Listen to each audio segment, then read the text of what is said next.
Voting, a mathematical method where a group of people come together to make a collective decision on one thing, person, or idea among several possibilities. And when the word voting comes to mind, I'm sure the picture of politics pops up, especially in this time where we need leaders who are capable of handling the current pandemic. Voting is pretty straightforward, right? You just cast your ballot to elect who you want as president, prime minister, mayor, senator, whoever. Choose one, and the one with the most votes wins. It's so simple, yet it creates a big impact when all ballots come together. Well, voting systems can be complex, and there are multiple ways of voting. It varies from country to country. Today, we will be comparing the voting systems of New Zealand, the US, and here, in the Philippines, 3 democratic countries. Before we discuss the voting systems, what makes a voting system fair? Well, firstly, fairness is subjective. However, there are criterions that voting systems must meet to be a fair voting system. These are a few of the many voting criteria that actually exist. For example, if a candidate receives a majority of first-place votes, that candidate should be the winner. If a candidate is preferred in every 1-to-1 comparison with the other choices, that choice should be the winner. If voters change their vote to increase the preference of a candidate, it should not harm the candidate's chances of winning. And if a re-election is held with the same ballots and non-winning candidates are removed, the previous winner should still win. Now that we know a few of the criteria, let's talk about New Zealand. Not too long ago, Jacinda Ardern was re-elected as the Prime Minister of New Zealand, and according to the news, she won by a landslide. But did you know that the New Zealand citizens didn't directly vote for Jacinda? Let me explain. New Zealand follows MMP, which stands for Mixed Member Proportion. And MMP aims to ensure that people will be represented in Parliament, both by a person in their local area or electorate and in Parliament, and by a political party.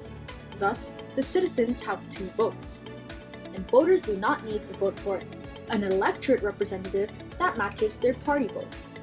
The goal of the candidate is to get as many votes as possible to win a seat in Parliament and become an MP or Member of Parliament. And Parliament has a total of 120 seats. 72 are electorate seats and are won by a plurality system whereby whichever candidate gets the greatest number of votes in each electorate wins the seat. The remaining 48 are list seats and are allocated depending on the proportion of party votes won, taking into account the number of elected seats each party has already won. For a party to get into Parliament, a party must get at least 5% of the party vote. Let's say multiple colors represent political parties. The Purple Party gets 40% of the vote, thus they get 40% of the seats, or 48 seats. 30 of the seats were already won by the electorate, so the other seats go to other members of the party. Now, if somebody from a party wins an electorate seat, the 5% threshold automatically doesn't apply to them, and the person can bring in other MPs from their party list. For example, if a party wins 4% of the party vote, but no electorate seats, it will not manage to enter Parliament. If a party wins 4%, but one candidate from the party wins electorate, then the party gets 4% of the seats. To form a government, there needs to be a majority of seats, meaning more than 50% in Parliament. It's rare for a single party to have a majority. Therefore, parties have to negotiate with each other to form coalitions, which allow them to govern together and to have enough votes in Parliament to have a majority.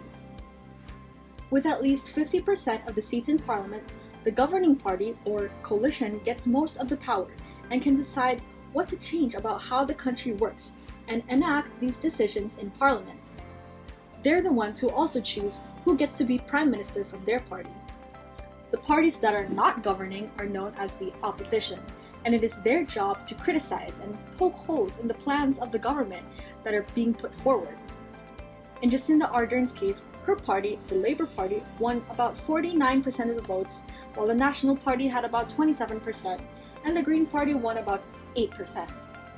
Though Jacinda's party didn't exactly reach 50%, it was clear that the Labour Party was the winner, and it made history. The Labour Party became the first party to be able to govern alone under the current system. Coalitions were always the norm in New Zealand, where no single party has won a majority of votes in the last 24 years.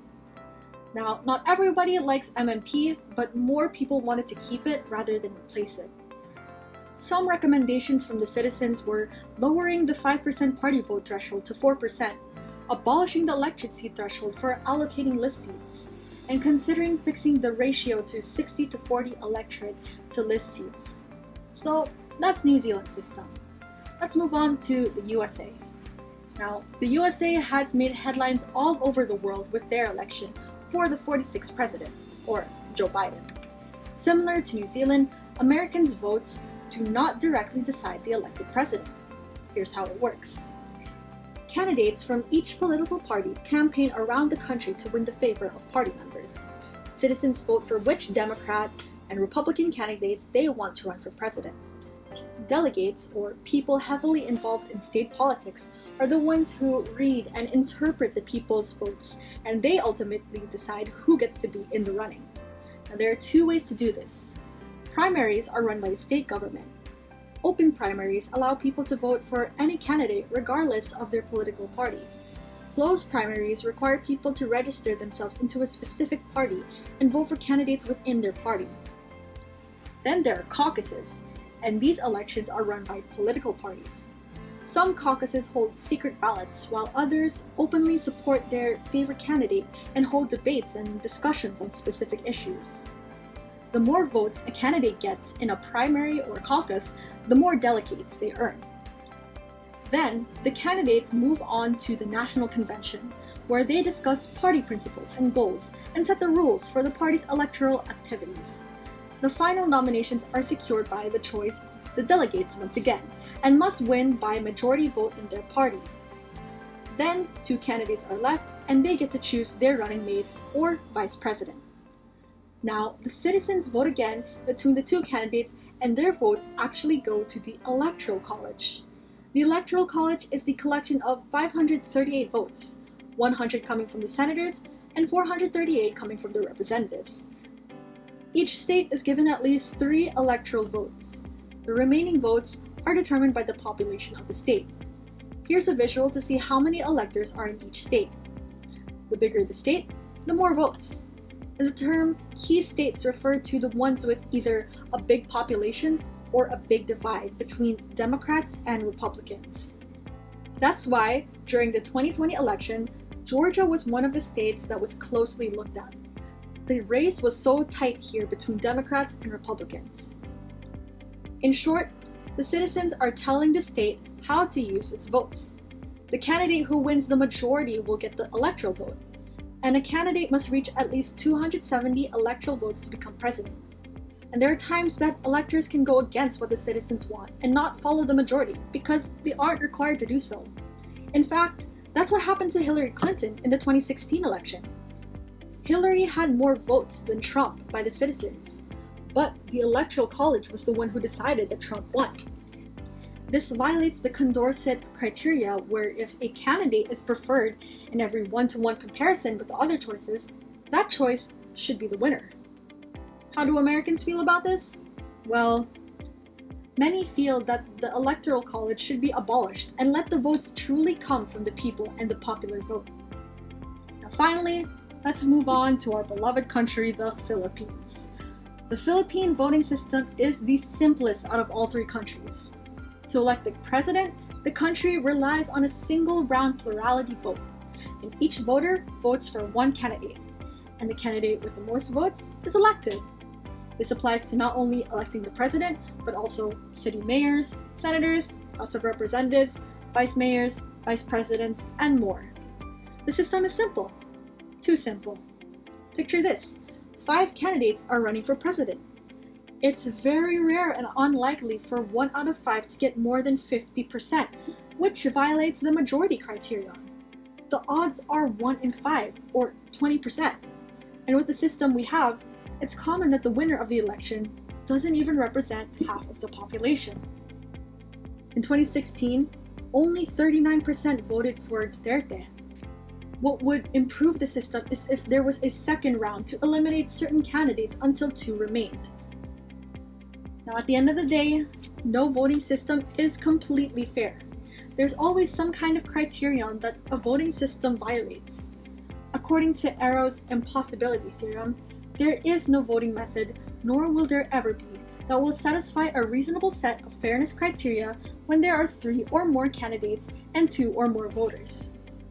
Currently, the voting system in the Philippines isn't a topic that's talked about often, and what's currently circulating is the importance of voting, as the Philippines has witnessed the impact of voting, especially with our ally country, the United States. Here in the Philippines, the voting system may not change anytime soon, but what we can do is to vote wisely. We must pick a leader who truly represents the needs of the Filipinos. As a fellow Filipino myself, para sa mga kababayan, please register to vote and let your voice be heard in 2022. This was Voting Around the World with Lauren Garcia, and I hope you enjoyed this video.